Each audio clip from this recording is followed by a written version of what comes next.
नमस्कार विद्यार्थी मित्रों, श्री लक्ष्मीनारायण हाई स्कूल वड़ताल, कक्षा 10, विषय हिंदी में आज आपको पाठ 16 चोरी, जिसके लेखक यशपाल जैन, जन्म 1912, निर्धन 2000। यशपाल जैन का परिचय के बारे में हम थोड़ी जानकारी प्राप्त करेंगे। तो जन्म अलीगढ़ जिले के विजयगढ़ कस्बे में हुआ था। पहचान बाल साहित्य पर आपने अपनी लेखनी चलाई। बाल मनोवैज्ञानिक पर उन्होंने अनेक कहानियां लिखी हैं। सन 1990 में उनको भारत सरकार का प्रतिष्ठित पुरस्कार पद्मश्री प्राप्त हुआ था। यशपाल जैन की ख्यातनाम कृतियां अजंता इलोरा, अहिंसा और भारत के यात्री आदि। अब हम लेखक के बारे में थोड़ी जानकारी प्राप्त की। अब विषय प्रवेश के बारे में थोड़ी जानकारी प्राप्त करें। इस पाठ का शीर्षक चोरी। चोरी का उद्भव किस प्रकार होता है, उसके बारे में हम थोड़ी जानकारी प्राप्त करें। घरेलू नौकरों के प्रति लोगों को तरह तरह की भ्रांतियां फैली हुई है। भ्रांतियां यानी कि गलतफहमियां कि लोग अलग अलग गलतफहमियां करते हैं नौकरों के बारे में। अक्सर लोग घरेलू नौकरों को भी उनकी भ्रांतियों की कसौटी पर कसना चाहते हैं कि उनके मन में जो गलतफहमी है वही नौकर वैसा ही है, ऐसा कहते हैं। पर सभी नौकर एक जैसे नहीं होते।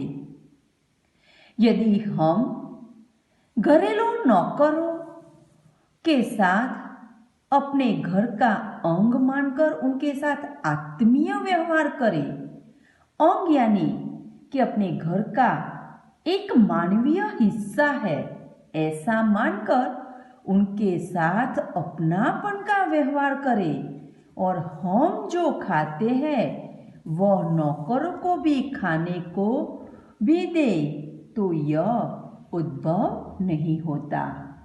हम क्यों ऐसी चीजें खाएं जो सबको नहीं मिलती? इससे तो चोरी की भावना को जन्म मिलता है। हम लोग रोज मेवा खाते हैं। एक दिन इस बेचारे को खाने की इच्छा हुई और थोड़ी सी मेवा ले ली, तो क्या हो गया? इस तरह हम नौकरों को भी खाने को भी दें तो नौकरों को लेकर उठने वाली समस्या ही उत्पन्न न हो और घर में सुख शांति का माहौल हो।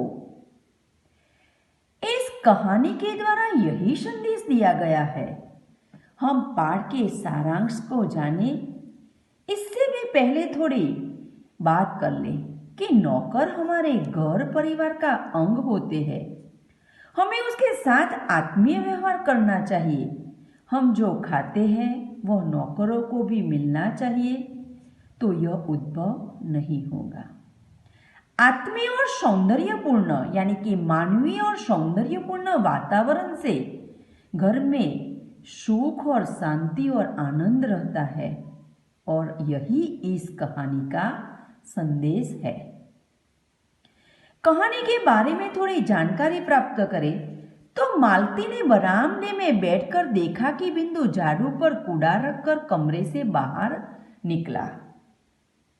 यानी कि बरामदे के मकान की दीवार से लगाकर बनाया गया साइपान कि वह बरामदे में बैठी थी।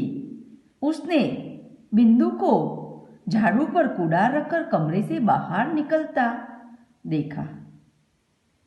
जब उसने बिंदु को देखा तो उसके एक हाथ में झाड़ू है, दूसरे हाथ में मुट्ठी बंद है। इसलिए मालती को शंका हुई। शंका यानी कि संदेह हुआ कि बिंदु कमरे से कुछ लाया है। उसको ऐसी आशंका हो गई कि बिंदु अंदर कमरे से कुछ न कुछ लेकर आया है। उसने बिंदु को ठहरने के लिए कहा। उसने ऐसे ही चिल्बूम पाड़ी कि लेकिन बिंदु जल्दी से दौड़ने लगा। उसके चिल्लाने से वह रुका नहीं, लेकिन वह और तेजी से दौड़ने लगा।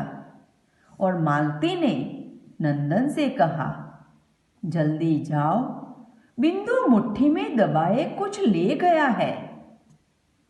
मालती ने बिंदु को तेजी से भागते देखा तो मालती का शक जायज था। उसे पता चला कि बिंदु कुछ न कुछ अपनी मुट्ठी में दबाए लेकर चला गया है। इसलिए उसने नंदन को बुलाया कि आप जल्दी जाओ और उसे देखो। अब हम अगली कहानी दूसरे वीडियो में भाग 2 में देखेंगे।